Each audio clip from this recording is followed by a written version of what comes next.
Que horas tem aí? 7h37. Bom, então agora já deixei passar alguns minutinhos e nós vamos então começar a nossa live de hoje, né?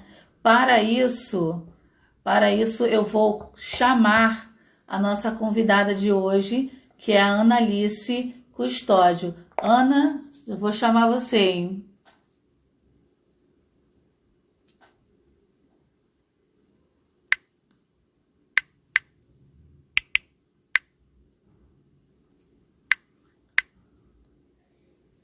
Ela não está. Analice. É Eliana, é isso? É Ana Alice.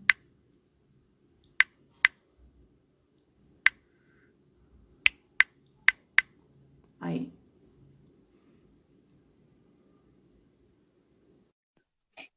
Ana Alice, onde está você, minha filha? Olá! Oi, Miriam, tudo bem? Boa noite, filha, tudo bem? Boa noite. Ai, não conseguia te achar aqui, já estava ficando preocupada. Ah, demorou a conectar aqui. Vamos lá. Tudo bem? Está tudo bem, graças a Deus. Analice, eu vou aqui me apresentar para eles, para quem não me conhece, depois eu vou pedir também para que você se apresente para eles, tá? Okay. Para quem ainda não me conhece, não me segue, o meu nome é Miriam Pereira, eu sou professora e personal organizer. Comecei a trabalhar nesse ramo por volta de 2018, quando eu e a Analice fizemos o primeiro curso, né? E a especialidade é residências e a organização Baby, tá? Hoje nós vamos trazer para vocês um tema que eu acho muito importante mesmo, porque ele fala da organização, da desorganização e dos problemas que a desorganização e a organização em excesso trazem para as pessoas, né? Uma pessoa, quando ela é organizada ao extremo, né? Porque a gente trabalha com organização, mas a organização também tem seu limite. Você não pode ser organizada ao extremo. E a desorganização, a mesma coisa. Às vezes, tem pessoas que elas têm uma certa desorganização, né? Mas essa organização é uma coisa para elas normal, elas se entendem no meio daquilo, né? Mas quando isso é uma coisa muito grande, uma organização muito grande, ninguém pode chegar perto do que ela organizou, ninguém pode tocar, ninguém pode tirar do lugar as coisas, isso já é um sintoma de que a pessoa está adoecendo, né? Fisicamente não, mentalmente. E a mesma coisa acontece na desorganização. Existe aquela pessoa que a casa está um pouquinho desorganizada, tá um pouquinho, as coisas estão um pouco fora do lugar, porque a pessoa realmente está trabalhando muito, né? Tem pessoas que trabalham manhã, tarde e noite e não tem tempo para fazer tudo e também não tem quem faça por eles, né? Então, algumas coisas podem sim estar fora do lugar, mas é normal. Só que existem pessoas que têm uma certa desorganização ao extremo, né? Elas são desorganizadas, elas vão colocando as coisas, largando as coisas, na verdade, elas nem guardam, elas largam as coisas em todos os lugares, e aquilo vai aumentando, elas não se desfazem das coisas, e no final, né, elas se tornam pessoas dependentes até daquelas coisas que elas guardam sem ter necessidade. Elas ficam doentes psicologicamente, né? Bom, eu vou passar agora para minha colega Analice, que vai falar um pouquinho dela, do que ela faz, né? Trabalho dela. Fala aí, Analice. Boa noite, meu nome é Analice Custódio, eu sou psicanalista, trabalho com psicanálise, luto, perda, e estou fazendo uma especialização em suicídio. Né? Muitos não sabem, mas eu fiz um curso de personal organizer. Foi onde eu conheci a Miriam, né? Eu não fiz para exercer. Eu fiz para conhecer alguns truques, né? Com uma pessoa muito famosa. E eu fiz algumas aulas iniciais, gostei dos truques dela para organizar algumas coisas, peguei para mim, né? E achei o curso interessante. Acabei fazendo o curso. Mas, na verdade, eu sou psicanalista, né? E a gente veio aqui hoje tentar conversar com vocês acerca da acumulação patológica, né? A acumulação que passou dos limites, né? Por isso ela se tornou patológica, né? Então, é exatamente isso que a Miriam falou. É diferente de uma bagunça, acumulação. A bagunça, qualquer um pode ter uma baguncinha em casa, né? Todo mundo tem, né?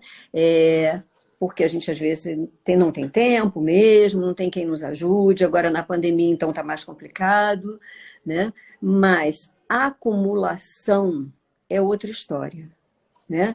É quando a pessoa começa a adquirir objetos ou animais até numa proporção desmensurada, né? E a casa vai se tornando um caos, né? Essa própria pessoa não sabe que ela está num processo que ela está adoecendo, ela não percebe, né? Porque ela imagina que aquilo é normal. Ela começa a comprar, comprar, comprar, comprar, e às vezes não abre nem os pacotes, né? Geralmente começam com sacolas cheias de coisas e vão guardando essas sacolas e amontoando, amontoando. Começam num quarto, depois já invade outro cômodo, depois chega na sala, muitas vezes chega no banheiro, que se torna impossível ser usado. Cozinhas também passam a ser invadidas, porque as pessoas começam a acumular de tudo, né? A ponto de chegarem a consumir produtos que elas não precisam. Elas não precisam e não usam. Na verdade, elas não usam o que elas compram, né? Esses objetos, eles são apenas para lhe dar segurança, né? Verdade. Então, Então, sim, Miriam. Então, nós vamos começar já, que você já até iniciou falando, né? Mas eu queria te fazer uma pergunta. Quando, então, a desorganização ela se torna patológica? Quando? Exatamente quando você já percebe que existe uma bagunça descontrolada que interfere, né, na vida das pessoas daquela casa, né? Como, por exemplo, a pessoa já não consegue mais dormir no quarto, porque a cama dela está lotada de coisas, né? E aí ninguém consegue arrumar o quarto, porque ela não permite. Ela não permite que ninguém mexa nas coisas dela. Ela não permite que ninguém arrume, né? Se torna praticamente um fetiche, né? Ela precisa daquilo. E eu acho que o grande lema para a gente identificar um acumulador e se eu precisar? Ele tem sempre esse argumento. E se eu precisar? Ele acha que no futuro ele vai precisar de alguma coisa, seja uma tampinha, seja uma garrafinha vazia, né? Seja um monte de papéis de cartas, e por aí vai, né? Então, ela sempre acha que vai precisar no futuro. Isso lhe dá garantia de que o futuro não será perigoso, que ela terá saídas. Então, seria aí que se dá o início do processo de acumulação? Sim. Costuma, inclusive, começar na infância, né? Quando você observa que certas crianças não admitem que os pais mexam em seus brinquedos velhos, quebrados, né? E possam doar, até arrumar mesmo o armário, a estante onde estão os brinquedinhos. Ela se apega de uma maneira exagerada àqueles brinquedos que ela nem brinca mais, né? Ela poderia se desfazer deles, mas ela não consegue, Ela não consegue. E se isso for feito à força, ela entra em crise de ansiedade, né? Então você já começa a perceber os primeiros sinais já na infância. Essa criança que não abre mão de nada. De E a nada. gente vê muito isso, sabia?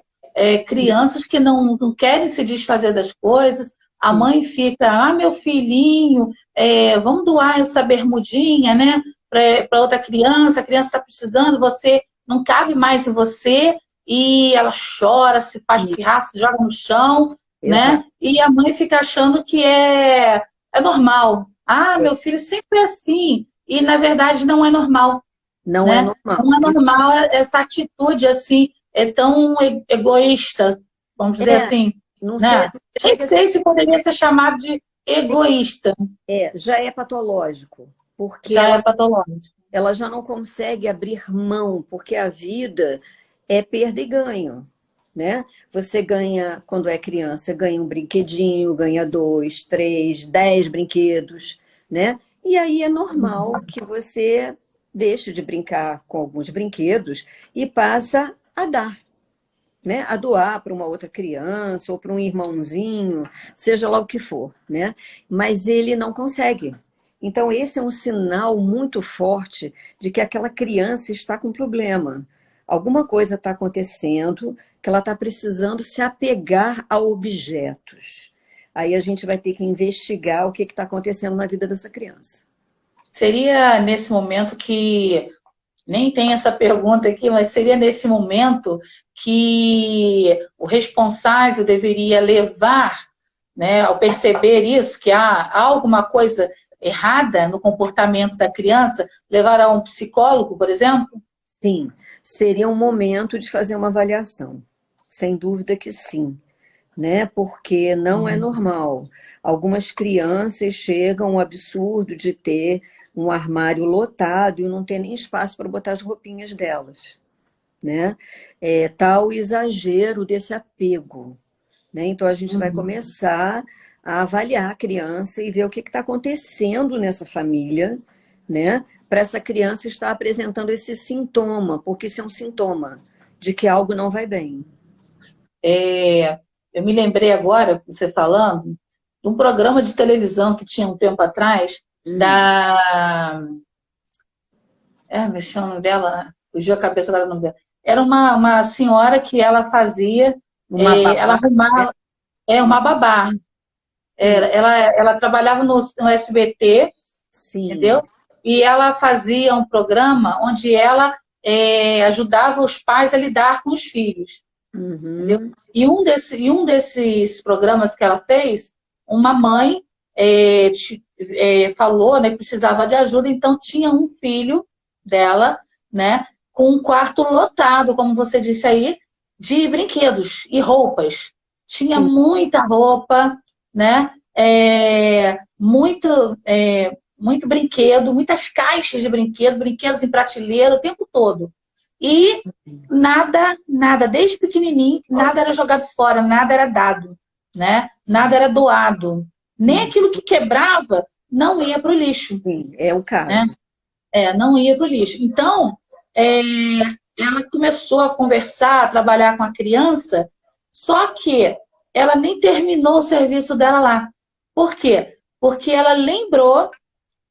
não, ela percebeu que o problema nesse caso não estava na criança.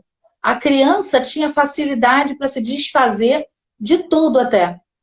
Quem não tinha essa facilidade era a mãe. A mãe. A Sim. mãe. Pode então acontecer ao contrário.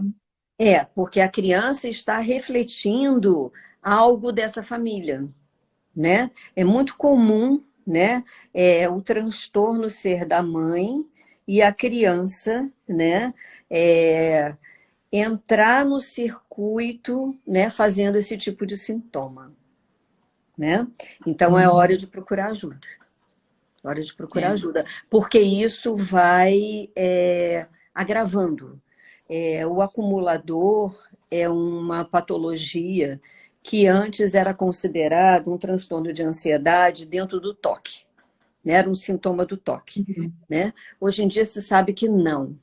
ela ganhou desde 2013 uma categoria, né, no compêndio de psiquiatria, de que é um transtorno mesmo, acumulação patológica, né? E ela só se agrava, é uma doença crônica, que vai agravando com o passar da idade, chegando até a velhice. Né? Então é bom cuidar, indo a um psicólogo inicialmente, quando é criança, e mais tarde, até, se for necessário, um adulto, um psiquiatra e um psicólogo. E nunca se deve tirar à força nenhum objeto dessa criança, porque ela vai ter Entendi. uma crise grave de ansiedade. Grave. Entendi. Agora, Ana, a pandemia, né? Nós estamos passando aí por esse problema tão difícil, né? Que tem assustado a todos nós, Uhum. né? Não sabemos o que fazer, como agir, né? Uhum. Você acha que, no caso que a pandemia, ela aumentou, no caso, o risco de uma pessoa se tornar um acumulador? Ela trouxe. Essa questão é importante, Miriam. Nem todo mundo vai se tornar um acumulador porque está passando pela pandemia, né? Sim. A gente tem uma vulnerabilidade emocional que pode favorecer o desenvolvimento de uma patologia, seja ela qual for, né? Nós temos a história particular da pessoa, o ambiente, né? Que vai dizer se ela tem propensão ou não de adoecer mentalmente, né? A gente até brinca na nossa área que só fica louco, né, doente, quem pode e não quem quer. Isso quer dizer, quem tem vulnerabilidade, né? Quem tem uma vulnerabilidade, quem tem um ego frágil, né? Tem mais propensão a adoecer. Então a pandemia, ela trouxe uma questão séria. O nosso mundo presumido, que a gente vivia com as coisas mais ou menos certinhas, organizadas, mudou, né? Virou de cabeça para baixo. Exato. E o que aconteceu? Muitas pessoas já têm depressão e ansiedade, quadros de ansiedade. Muitos estavam camuflados, né? Então, o que passou a acontecer? A pessoa começou a consumir, ela já consumia, só que ela passou a consumir mais para aplacar essa depressão e essa ansiedade, né? A gente sabe que as compras online cresceram absurdamente, né? As pessoas perderam o medo de comprar online. Então, quem já tem essa vulnerabilidade passou a consumir muito. Então, quem realmente tem uma fragilidade emocional é um risco de desenvolver esse distúrbio, né? Desenvolver. Pela facilidade, né? É como um alcoolista, né? Se ele tem um bar em frente à casa dele, ele vai ter facilidade de comprar a bebida, né? Então, isso é um facilitador. Entendi. Uhum. Uma outra perguntinha aqui para você. Como seria a casa e o perfil de um acumulador? Eu sei que, no caso, tem muita coisa que o personal organizer chama de tralha, né? Sim, Algumas não são tralha, mas são, sim. nem tudo é tralha, mas Sim. uma boa parte ali para ser tirada. Então, como seria essa casa e o perfil de um acumulador? Sim. A casa é caótica, né? A casa é caótica, é tudo fora do lugar. Como eu te disse, os ambientes vão sendo invadidos por objetos, muitas vezes até objetos que a pessoa cata até na rua, né? Ela vai acumulando de tudo, sem sentido. O que ela acumula não tem muito sentido. Ela precisa ter, seja o que for, né? Então tem pessoas assim que começam a juntar jornal, a juntar revista, a juntar... tem gente que junta até catálogo telefônico antigo, que já não se usa mais, né? Nem vejo mais. Nem vende mais. Tampinha de garrafa, latinha de refrigerante, sem nenhum sentido, não é latinha de coleção, né? Vai juntando, e aí essa casa vai se tornando uma desorganização total. A desorganização é extrema, extrema, né? E geralmente essa pessoa vai começando a ter vergonha de receber as pessoas em casa. A família começa a ficar também muito estressada, porque os conflitos começam a acontecer, né? Geralmente ela tem as cortinas fechadas, exatamente pela vergonha, ela não quer que as pessoas saibam dessa confusão que existe Que ela dentro está passando. que ela está passando. Então, de alguma forma, ela sabe que existe algo estranho com ela, mas ela tem uma dúvida delirante, que é patológica. Ela acha que precisa daquelas coisas. Ela acredita de verdade que ela precisa. Então, ela vai acumulando, ela não vai abrir mão, porque é uma segurança delirante, né? Então, é uma casa muito caótica, né? Uma vez eu estava no meu consultório e ao meu lado tem uma médica e ela bateu na minha porta e ela foi me pedir uma ajuda para uma pessoa que morava até na Serra, onde ela também mora, e vizinha dela, uma médica, que eles não viam há algum tempo. Não viam há algum tempo, tentavam telefonar para ela, nenhum dos telefones funcionavam, e aí resolveram chamar a polícia e o corpo de bombeiros. Tiveram que arrombar a porta, né? Tiveram que arrombar a porta. Quando eles arrombaram a porta, isso é para te mostrar como é a casa de um acumulador, né? Ela apenas tinha uma trilha que ia da porta até o final da sala, onde tinha uma janela e tinha um pequeno sofá. Ela estava ali, desmaiada, desnutrida, né, e desidratada, né? Ela já estava ali há algum tempo. Então, esse é um caso grave de acumulação. Ela morava sozinha e ela foi acumulando, acumulando, e essa pessoa foi me pedir ajuda, porque como ela já estava sem trabalhar, ela precisava de um serviço público. E aí eu indiquei um serviço público na Serra para ela buscar ajuda, porque ela teve que ser internada. Ela foi internada para cuidar da desidratação e da desnutrição. E esse caso é um caso muito grave que a gente pode nomear não só como uma depressão, é algo muito mais grave. Pode ser uma depressão gravíssima ou até um início, um surto psicótico, né? É um perigo, né? É perigosíssimo. Então, a casa vai se tornando disfuncional.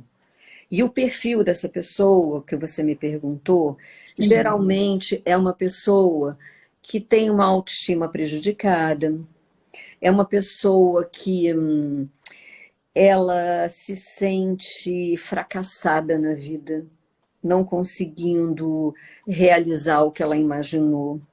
Ela viveu muitas perdas e não conseguiu reconstruir a vida. Ela ficou paralisada nas perdas, né? É uma pessoa que não vê sentido na vida, né? Geralmente estão sem trabalho, porque elas vão se afastando das pessoas, faltando ao trabalho, vão abandonando tudo e vão ficando isoladas. E muitas vezes Elas vão se entregando mesmo, né? elas vão, e muitas vezes a família abandona elas e os amigos acabam abandonando, porque essa pessoa não permite contato, né? Ela se isola. Então, muitos são deprimidos mesmo, tem uma depressão muito grave.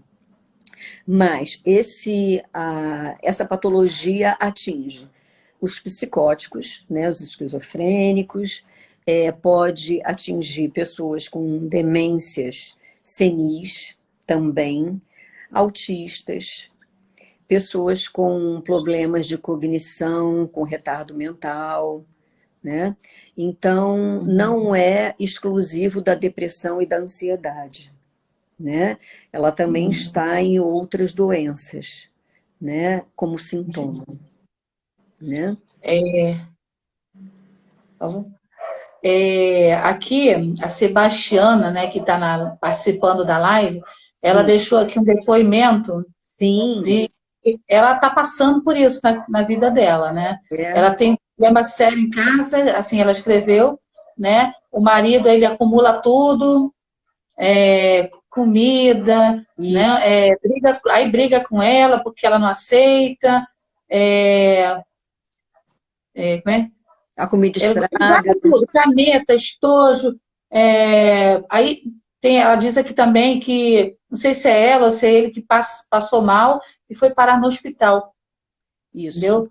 A pessoa Com pressão alta e tudo, isso, entendeu? É o caso agora já de, né? agir Acredito eu, procurar uma ajuda, né? psiquiátrica, né? Uma ajuda psiquiátrica para tomar uma medicação que vai ser necessária para cuidar desse transtorno, que precisa ver o que que é, se é uma depressão ou Porque se é ela, algo mais grave.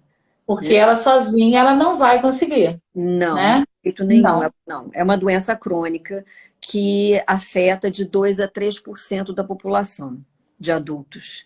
É uma doença grave, grave. Ela não é algo simples. E é difícil de tratar. É difícil de tratar. Mas a medicação é fundamental para depois Tem entrar. cura? A gente não vê na literatura esse termo cura. Tem controle. Apenas Tem cura. controle. E poder lidar com essa pessoa só realmente tentando ajudá-la a procurar um psiquiatra para medicá-la e depois uma psicoterapia. O ideal é que essa pessoa possa ser orientada com muito cuidado, porque elas têm crises de ansiedade muito graves. Não se deve fazer isso à força, mas é necessário. É muito necessário. Nem que se leve um psicólogo, um psiquiatra a casa, para aos pouquinhos essa pessoa ganhar confiança, porque geralmente ela não confia em ninguém, né? Uma pessoa que tem graves comprometimentos de vinculação afetiva, né? Então elas não confiam, né, nos outros, né? Então é preciso ganhar a confiança dessa pessoa para que ela possa ser tratada. Mas uma pessoa sozinha, um familiar, não vai conseguir tratar. Com certeza. Né? Ana, você me falou aí como é que é a casa, como é que é o perfil de um acumulador. Sim. Agora, quais são os riscos que essa pessoa acumuladora, que vive numa casa totalmente tomada pelas coisas, né? Não consegue nem andar. Não. Quais são os riscos que essa pessoa enfrenta na vida? Sim. Os riscos são enormes, né? São grandes, porque é um ambiente insalubre, né? Insalubre. Sim. Com essa acumulação, com esse entulhamento, insetos são propagados, o mofo surge, baratas, às vezes até ratos, né? Com certeza. A comida apodrece, né? E a pessoa pode ir desenvolvendo problemas. Geralmente ela passa a não se alimentar, porque a geladeira está entulhada de coisas, mas estão estragadas. Às vezes acontece dela ter duas geladeiras, duas máquinas de lavar, muitas televisões, mas tudo escangalhado. Tudo escangalhado. Né? Essa é uma característica. A pessoa tem objetos que não têm utilidade. Elas estão num estado que deveriam ser descartadas. Né? Então, essa pessoa fica propensa a se tornar obesa, a ter problemas cardíacos, né? Por não se alimentar adequadamente, pode sofrer quedas, porque eu já vi situações da Não pessoa consegue se locomover? precisar escalar uma montanha de roupas para poder chegar numa cama que também está amontoada até o teto do quarto, né? Então, risco de queda, risco de incêndio, muito grave, porque tudo vai se tornando obstruído, as tomadas vão ficando obstruídas, os ralos vão ficando obstruídos, né? Então, esse é um risco também. Existe um risco sério também de despejo por denúncia, né? Os vizinhos começam a desconfiar das coisas, né? E acabam denunciando. E essa pessoa corre o risco da vigilância sanitária aparecer na casa dela e querer tirar tudo à força de lá. Então, e o que é grave. Que vai gerar mais problemas, né? Mais problemas. E essa pessoa. ela não vai conseguir sair disso, ela vai voltar a acumular. Então, os riscos são enormes, né? De todas as naturezas, além dos rompimentos afetivos, né? Com a família, Uhum. né? Com os amigos. Os riscos são muito grandes, de todos os níveis. Entendi. É, mais uma perguntinha para você, que eu estou cheia de perguntas para você. Ah, ótimo. Então, vá fazendo. Então, vamos lá.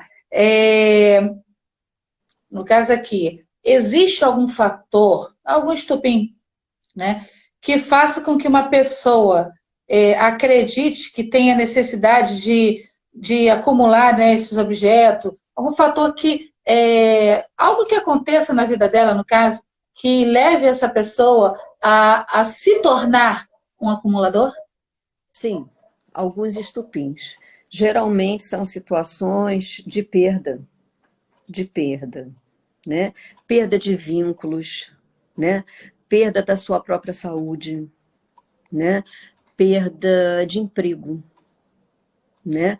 Enfim, situações de luto, que esses são lutos que as pessoas não imaginam que sejam lutos, são lutos não reconhecidos. As pessoas imaginam que luto é apenas por morte, mas não. Agora a gente está vivendo um momento de luto. A gente está privado, né, de muitas coisas. A gente perdeu muitas coisas no momento. Eu, por exemplo, estou impossibilitada de ir ao meu consultório para proteger meus pacientes e me proteger, né? Então, pessoas perderam empregos, né? A Perderam grande parte da isso, população, né?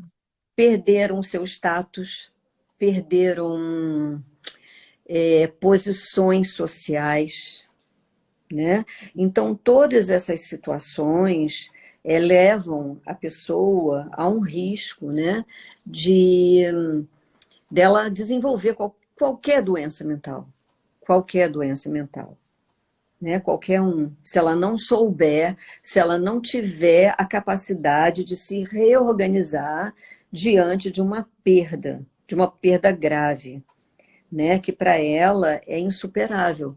Ela acha que é insuperável. Então ela congela, né? Ela congela uma pessoa que se torna, né, um acumulador, na verdade, ela congela no sofrimento.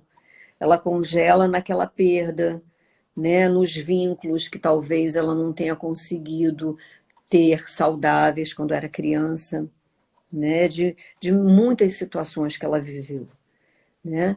Então isso vai se agravando cada vez mais, né? Então geralmente existe luto por perdas. E claro, a depressão está sempre aliada a isso. Nem sempre a pessoa percebe que o outro está deprimido, porque a depressão ela se mostra às vezes por irritabilidade, por muita ansiedade, por falta de sono, né? Nem sempre a pessoa parece que está triste, mas ela está deprimida. Ela está isolada, ela está com pensamentos ruminantes, né? Ela não produz, ela deixa de trabalhar, né? E por aí vai. Então, geralmente são detonados por situações estressantes que a pessoa não consegue superar, né? Mas todas as pessoas, no caso, que na infância passam por algum problema, seja dentro de casa, né, fora de casa, é, qualquer um tipo, qualquer problema. Essa pessoa, você diz que ela viraria, né, se tornaria um acumulador, ou nem todas se tornariam um acumulador? Não, nem todas, né? Nem todas. Porque dependendo da estrutura de personalidade, da vulnerabilidade pessoal dela, emocional, ela vai conseguir ou não superar as dificuldades que a vida traz para ela, né? Pessoas que não conseguem lidar com as próprias dificuldades emocionais, com seus sentimentos, elas tendem a adoecer, tendem a adoecer. Porque, como eu falei, vida é ganho e perda. E a Sim. gente aprende a lidar com isso, né? Com a frustração, né? Com momentos de dor, de sofrimento, que a gente nunca volta a ser o mesmo quando a gente perde alguma coisa, nunca.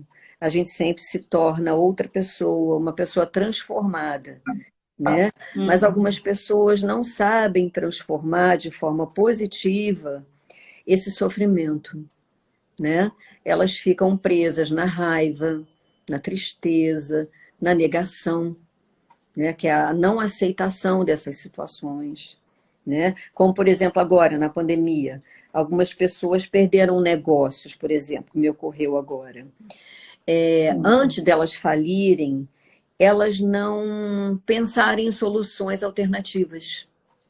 Então, muitas estão deprimidas, né? Estão deprimidas achando que não tem solução, né? Elas ficam paralisadas. Então, o risco de agravar uma depressão, um quadro de ansiedade é muito grande, porque ela não se reinventa. No luto, a gente sabe que é importante se reinventar, né? É Porque aquele velho ditado, né? Levanta a cabeça e segue em frente, isso, né? Mas exatamente. Nem nem todos todos conseguem. conseguem fazer isso. Exatamente, nem todos conseguem, pela vulnerabilidade. Hoje em dia, a gente sabe, com o avanço do estudo do genoma, que os cromossomas, os genes, são modificados, o que a gente chama de epigenética. Eles são modificados ao longo da vida por traumas vividos, né? Existem teses, né, publicadas que mostram que um gene sofre transformação e danos graves a partir de problemas emocionais que essa pessoa viveu ao longo da vida, né? Então, ela precisa de medicação, né, para poder reorganizar os neurotransmissores, né, que ela tem no cérebro, para ela poder continuar a viver, né? Porque já se sabe que esses genes ficam danificados, né? A epigenética já prova isso. Poxa, é difícil, hein? É Para difícil, né? falar sobre isso é Isso difícil. daí dá muita aula, né? Isso dá muita aula. Não, com certeza, é um assunto Muito extenso, né? bem extenso. Muito Me extenso. diz uma coisa, Ana, a gente está falando aí sobre acumulação, né? Sim. Sobre como uma pessoa pode vir a se tornar um acumulador. Mas eu queria saber também de você, voltando um pouquinho atrás, qual seria a diferença de uma pessoa que a gente vai identificar como sendo bagunceira, Hum, aquela que é acumuladora e aquela pessoa que ela faz coleção. Tem perfeita isso sua também. pergunta. Perfeita. Existe uma diferença muito grande. O bagunceiro somos todos nós um pouco, né? A Uhum. gente tem a nossa baguncinha lá, depois a gente vai lá e arruma, a gente às vezes passa uns dias lá sem arrumar, mas aquilo é superado. Aquilo não causa angústia, né? A gente não fica, não prejudica quem está em volta da gente, não causa dano a nós nem a quem está em volta, né? Agora, o acumulador não, ele junta coisas de forma caótica, sem objetivo claro, né? Ele junta tudo sem nenhum objetivo, né? Então ele acumula de forma desorganizada. Então ele desorganiza tudo, tudo. As relações, a casa, a cabeça dele está totalmente desorganizada. Então essa é a diferença de um bagunceiro, né? Por isso que eu enfatizei que todos nós somos um pouco bagunceiros. O colecionador é outra coisa. O colecionador, ele tem um foco, ele tem um objetivo, né? Por exemplo, um colecionador de selos, ele vai organizar aquilo, né? Ele vai botar em quadrinhos, ele vai levar para exposições, ele vai trocar, ele vai vender, ele tem uma sistematização daqueles objetos e a sua coleção não prejudica o seu meio familiar, a sua casa, né? É algo que tem um objetivo claro e que não causa angústia, pelo contrário, causa prazer. Ele tem aquilo porque lhe traz prazer. Agora, existe uma questão. Alguns acumuladores podem começar na infância como colecionadores. É isso que tem que ficar de olho nas crianças. E aí elas começam a guardar, guardar, guardar, guardar, mas sem nenhuma metodologia, sem nada, né? Se tornam adolescentes e o quarto é um caos, cheio de coisas que ele vai achando que aquilo é uma coleção, mas não é, não é, né? Então, pode ser um falso acumulador, um falso colecionador, que está se transformando em acumulador, né? O colecionador tem foco e não é caótica, né, a organização dele. Ele é organizado. Entendi. Agora, Ana, o que vem a ser o luto e quais os tipos que existem? Ah, sim. O luto é uma reação que todos nós temos diante de uma perda, né? Que é tristeza, né? O luto, ele tem muitos sentimentos, né? Tristeza, raiva, não aceitação, né? Ele envolve uma gama de sentimentos, né? Que sinalizam que a gente está sofrendo pela perda de alguém ou de algo muito importante na nossa vida, né? Então, não necessariamente você perdeu alguém por morte, mas você perdeu de N maneiras. Existem os lutos, inclusive, que a gente chama de não reconhecidos, né? Esses são os mais difíceis de serem vividos, porque eles ficam em segredo, né? E as pessoas não o reconhecem como válidos. Vou dar exemplos.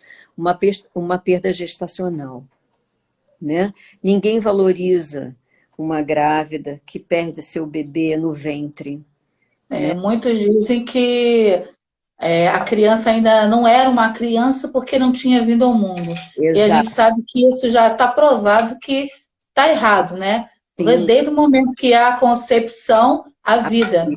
Isso. E o que acontece? Essa pessoa vai viver um luto, porque ela teve toda uma expectativa em cima daquela criança que foi desejada, né? E ela perdeu. Então, ela precisa se reorganizar emocionalmente, ela precisa de um tempo para que isso aconteça. Uma pessoa que perde o emprego, a mesma coisa. Quem se aposenta? Eu já tive pacientes no consultório que levaram 1, 2 anos se preparando para se aposentar, porque era um fantasma a aposentadoria, né?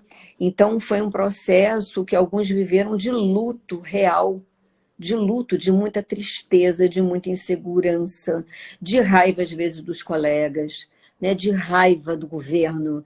E aí isso vai para várias áreas, né? De não aceitação de uma série de questões, né? Então, a gente tem esses lutos não reconhecidos, temos os lutos complicados, que se arrastam de alguma maneira. Temos os lutos crônicos, né, que também são difíceis de serem tratados, mas são tratados, né? A gente precisa cuidar de alguém que está em sofrimento, né? De alguém que perdeu algo que é muito importante. A gente sabe o quanto é doloroso perder alguém ou algo na vida, né? E aí a gente precisa ressignificar essa perda, porque nunca mais seremos os mesmos depois de perdermos algo ou alguém. Seremos novas pessoas, né? Aqui a Liana, Sim. Ela disse o seguinte: um colecionador geralmente tem um objetivo específico. Sim. O acumulador é qualquer objeto, não é isso? Qualquer objeto. Qualquer objeto, ela está certíssima. Né? Qualquer o colecionador, ele, como você falou, até eu conheço uma pessoa que desde novo ele colecionava selos, mas a casa dele era linda. A parede dele com aqueles selos, muitos eu nunca tinha visto. Né? Ele colecionava selos, né? Mas a casa dele, o entorno dele ali, era tudo bem organizado. Não é né? caótico. Então, uma pessoa que a gente caracteriza, né, como um acumulador, ele não tem esse critério, ele não escolhe uma coisa, Não. né? Qualquer coisa, ele vai colocando dentro da sua casa, trazendo para a sua vida um monte de coisas desnecessárias, mas que ele vê como necessário. Sim. Não é isso? Então, sem sentido, totalmente sem sentido. Pode Sem ser qualquer sentido. coisa. Existem pessoas, inclusive, que têm 2 apartamentos. Um para os entulhos, né? E a sua casa, que também é um entulho. Né? Chega a esse ponto, um acumulador. Né? E ele não quer abrir mão, ele não abre mão. Porque isso é uma certeza de que ele vai precisar no futuro de alguma coisa que ele nem sabe onde que está.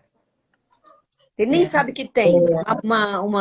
Uma compra que ele fez, que ele nunca abriu uma caixa, que ele nunca abriu uma embalagem. Tá tudo lá.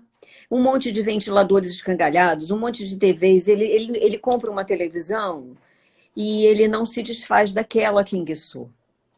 Ele acumula um rádio, aí você vai ver, ele tem 50 rádios, tem 5 televisões, todas escangalhadas. E por aí vai. Né? São coisas sem sentido e sem valor monetário. Geralmente não tem valor monetário. Você me fez lembrar de 2 coisas, 2 pessoas, na verdade.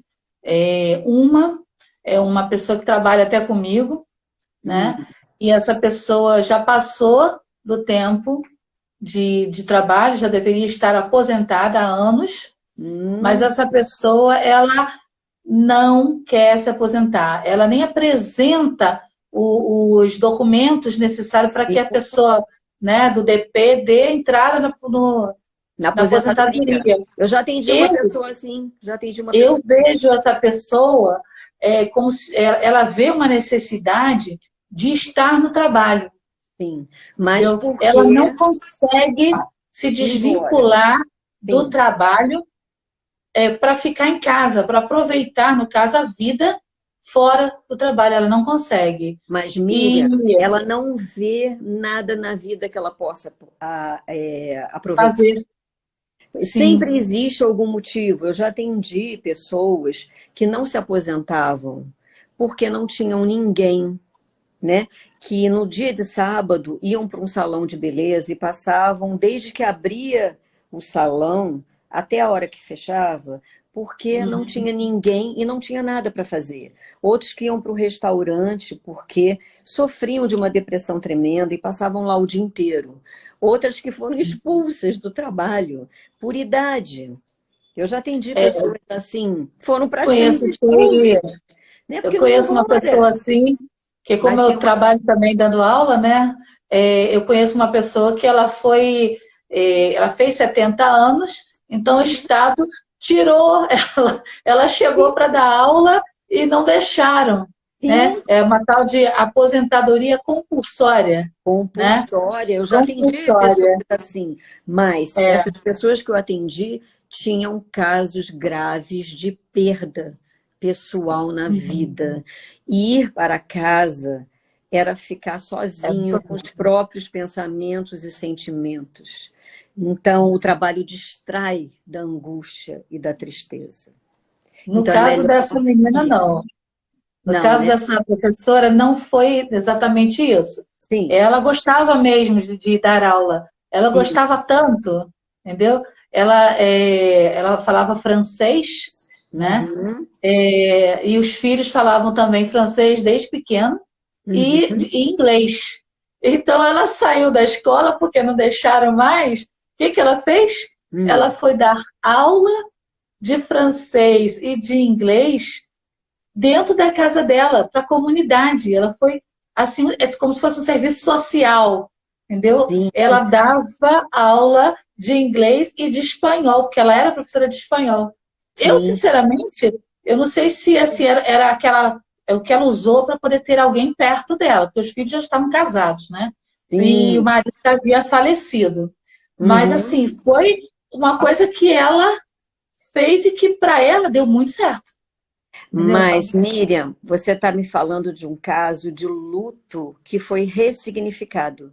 A perda que ela viveu do lugar que ela tinha dentro da escola onde você trabalha, ela conseguiu levar de alguma maneira isso, de uma outra maneira, para a vida dela. Ela saiu da escola, mas ela criou um outro lugar, assim como a mãe do Cazuza. A mãe do Cazuza viveu uma perda traumática por uma doença grave, na época que não tinha um tratamento eficaz. O que ela fez? Ela ressignificou. Essa é a questão do luto, né? Um luto que não complica, que não cronifica, né? É aquele luto que a pessoa vai reconstruir a vida apesar da perda, né? A Lucinha Araújo, ela criou uma casa para cuidar de crianças aidéticas, né? Eu tenho uma amiga também que é psicóloga, é professora de uma universidade em Minas. Ela perdeu uma filha por um acidente com 21 anos. O que ela fez? Ela, óbvio que ela sofreu, óbvio que ela teve um luto terrível, né? Que não é fácil a gente perder pessoas que a gente ama. O que ela criou? Um grupo de apoio a pais enlutados, né? Então, a partir dali, ela pôde olhar para a dor dela e ajudar outras pessoas que também estavam sofrendo, terem seu sofrimento reconhecido, né? E não abafado. O grupo começou pequeno e hoje em dia tem pelo Brasil inteiro. Além disso, ela ainda escreveu 2 livros sobre perda. Entende? Isso é superação de um luto. Não significa que ela esqueceu da filha. A gente nunca esquece de quem a gente ama e que morreu, por exemplo. A gente nunca vai esquecer. Como se acreditava no século passado, algumas teorias diziam que a gente desinvestia daquele objeto amado. Ele era esquecido, entre aspas. Hoje em dia a gente sabe que não. Ele nunca será esquecido. Ele estará dentro de nós, né? E dali, a partir dali, daquilo que a gente está vivendo, às vezes até de um afastamento de um filho que foi morar em outro lugar, não necessariamente morreu, a gente consegue fazer coisas novas. Entende? A partir dali, a partir daquela dor, né? A gente consegue transformar como a sua amiga fez. Ela abriu um curso e dá aulas para pessoas que necessitam, para a comunidade. Olha que superação de luto, né? Olha que superação legal de uma aposentadoria. Ela dá aula, ela faz curso, ela já está com mais de 80, hein? Olha que ela já está com mais de 80 e continua uma cabeça incrível. Isso, em compensação, algumas pessoas congelam na tristeza. Congelam. Né? Esse é um luto complicado. Ela não vai para lugar nenhum. Ela paralisa. Paralisa. Aí isso é sério. Isso é sério. Né? Vamos prosseguir, porque falta pouco tempo, hein? Tem mais perguntas aí? Tem. O que podemos fazer para ajudar pessoas acumuladoras? Assim, rápido, poucas palavras, me diga aí. O que a gente pode fazer?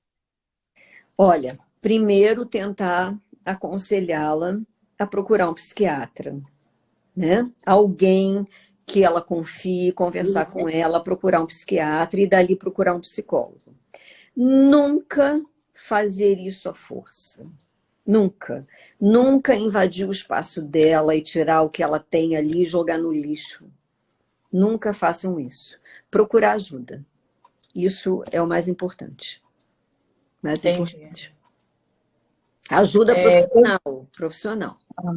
Exemplos, você já me deu alguns exemplos, já quando você falou os tipos, você já deu exemplo. Posso dar mais exemplos também, até de demência, de acumulador com demência senil. É porque nós temos aqui ainda uma fala da Liana também. Sim. Eu acho até que você já respondeu, mas vou fazer a pergunta. O que leva uma pessoa a ter esse transtorno, né? E o acumulador, ele tem sentimento de perda? Sim, né?